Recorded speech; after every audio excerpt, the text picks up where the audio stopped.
Oh, we're just picking up from last time, and I'm talking about how the Persians have moved in and have defeated the rebellion of the Greek colonies in Western Anatolia, and they do so with great brutality to make sure there are no further revolts. After this, as you can see here, the Persians relax their control of these cities. They give them more freedom. They recognize that they're so far away they're going to be difficult to control. But they don't give up their ambitions for expanding their empire. And so, but at the same time, the Greeks are increasingly worried about a Persian expansion and know that their cities on the mainland are going to be the object of the next Persian expansion. And in 493, so 6 years later, 2 years after the Persians capture Miletus and destroy the city, Athenian leaders elect, or the Athenian people elect two leaders, Themistocles and Miltiades. They elect them to be important political figures. And they're both leaders who are saying to the Athenians, Athens could end up like Miletus. We need to improve our military capabilities because Persian expansion to mainland Greece is coming. And so they encourage the Athenians to be ready for a Persian invasion, and in particular, they build up the navy. Remember, fighting at sea, trading at sea, this was very much a part of the culture of ancient Athens. And Themistocles and Miltiades recognize that in a war with the Persians, sea power was one area where they could hope to match them. That they would always be outnumbered on land, but they had an advantage at sea because they had this experience of fighting at sea and trading at sea that the Persians, remember the Persians come from Iran and from Babylon and from Central Asia, do not have this same experience with the sea. The wisdom of the leadership of Themistocles and Miltiades is shown 3 years later, only 3 years later, when Darius, the Persian emperor, demands tribute from the Greek city-states. He uses Athenian participation in this Ionian revolt to demand that Athens and Sparta and the other Greek city-states submit to Persian authority, accept Persian authority. And many of the smaller Greek city-states accept Persian authority. And in fact, they hope that the Persians will be a counterbalance to Athens and Sparta, that they'll come in and they'll kind of take Athens and Sparta down a peg or two. Again, the Persians have at this time a pretty popular image across much of Greece and across much of their empire. They're still contrasted very favorably with the Assyrians, the previous empire. They're still seen as pretty benevolent rulers. The Athenians, however, refuse. They refuse to give the Persian ambassadors earth and water that were the traditional symbols of submission. A sign that you were giving the Persians control over your resources. You give them offerings, the Persian ambassadors, earth and water, it's a sign that you're accepting Persian rule. And the Athenians refuse. And the Spartans throw the Persian ambassadors into a well. They say, you want earth and water, here you are. And so the Spartans always do things at an extreme level. And so Darius invades. He invades with a substantial force of 200 ships and 25,000 soldiers. And first they besiege, capture, sack, and destroy the city of Eretria, one of the few smaller cities that had not accepted Persian sovereignty, that had tried to stand with the Athenians and the Spartans. And now what have the Greeks seen? The Athenians and Spartans can't protect their allies. The Persians still come in and defeat and capture and destroy the city.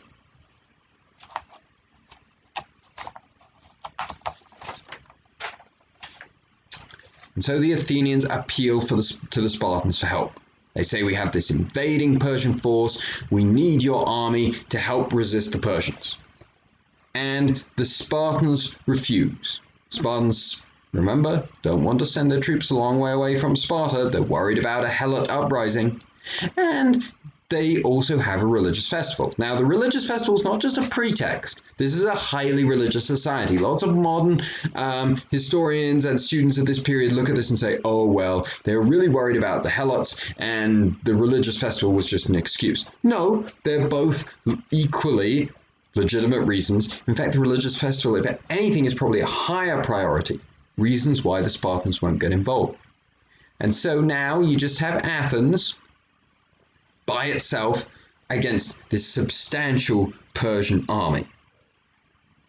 And so the Persians, who are already across the Aegean, they're already controlling the sea. Themistocles' plan of building up a navy, it seems, doesn't seem to have come to anything. And the Persians move to the site of Marathon, now a site that's only 26 miles, 26.2 miles away from the city of Athens. So they land their troops there and they hoped to move out of the beachhead, which you see in this picture at the top here, and out onto a flat plain above the beach where they can use their superior numbers and they'll just crush the Athenians. The Athenians, led by Miltiades, have established a significant army. An army of about 10,000 hoplites. Remember, the hoplites are the merchants who pay for their own arms and armor. They fight in a phalanx. And so the Athenians have established a significant army, and they are inspired by Miltiades to fight. Miltiades says, we're not going to back down. We have to fight here. We have to defend the city. And on the bottom right here, you can see a picture which is supposed to be the hill. This hill today was one of these hills. Now I'm moving my cursor back to the top right, at the Battle of Marathon. This supposedly is where Miltiades inspired the Greeks and then consulted the omens, and the religious omens were good. Again, remember, this is a highly religious society, and then determined to attack the Persians. It's determined to attack the Persians while the Persian horses are being watered. While the Persian horses are receiving water from these streams, the Persians haven't moved inland yet. They're still kind of controlled and constrained by these streams running down that divide up the beach, and they can't use their superior numbers to surround the Athenians. And so the Athenians are charging at the Persians, and the Persians are shocked. The Persians are shocked, but eventually, as you can see, they get themselves in order, they start to use their superior numbers, they start to push back against the Greeks. At this point, the Greeks retreat, the Persians continue to move forward, and then the Greeks move in at the side and get the Persians hemmed in these tight quarters, and they win a great victory. A great victory in which 6,500 Persians are killed and only 200 Athenians. A huge victory, and then the Persians get back on their ships and sail away. And so the Athenians have won this great victory and have defended their city. Shortly after the Athenians win this victory, they discover a huge silver mine near Athens. Well, everything seems to be going great for the Athenians. They won a victory against the Persians. Not many people do that, and they were supposed to be kind of weak, not very good at fighting on land. They didn't have the Spartans. They were supposed to get wiped out. So they won a great victory against the Persians. Now they've discovered a huge, great natural resource that this trading city can use to produce more coins, to carry out more trade around the Mediterranean. And Themistocles says, no, the threat hasn't gone away. The Persians could easily come back, and we need to be ready for them. And his political leadership is successful in convincing the Athenians not to basically award themselves a payday, but to invest that money in their military and in providing a defense for their city, and to build a huge state-of-the-art navy. State-of-the-art navy built of triremes. This is the third picture that you see here. Remember we had talked about pentacontas in the Archaic Age, how these were these more maneuverable ships that the Greeks built. It enabled them to become the new trading power in the region and to take over from the Persians. Well, trireme is kind of the next generation. Each ship is staffed by about 180 rowers. There are no galley slaves. These are well-paid rowers by the government. This was actually a job that you would want. A tough job, but a well-paid job. In 1987, archaeologists built a mock-up trireme based on the remains that they'd found. And so it's a wooden ship with a metal ram at the front, a metal ram that weighed about 500 pounds. So this is a significantly heavy ship. And that they discovered, these archaeologists and historians and the people they were working with them, they discovered that after they had practiced, they could get these ships, and they had 180 rowers, and they got them working together as a team. They discovered they could get these ships going at about 11 miles an hour. Pretty heavy boat, traveling through the water at a pretty high speed for a water speed, and they found that they were also really maneuverable. That they could turn this quite long ship on its axis, do a 180-degree turn, and be going the other direction and picking up speed in just a minute. When you look at a ship like this, like it takes me about a minute to turn a kayak around. And so it gives you a sense of how cutting edge these ships really were.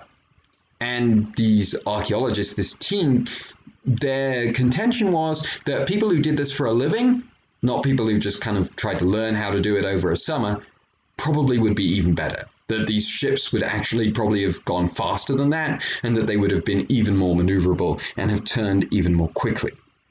And so this is, again, the wisdom of the leadership of Themistocles and the selflessness of the Athenian citizens. They value protecting their city more than just using the silver mine to give themselves some kind of extra free benefits as citizens. Instead, they want to defend themselves.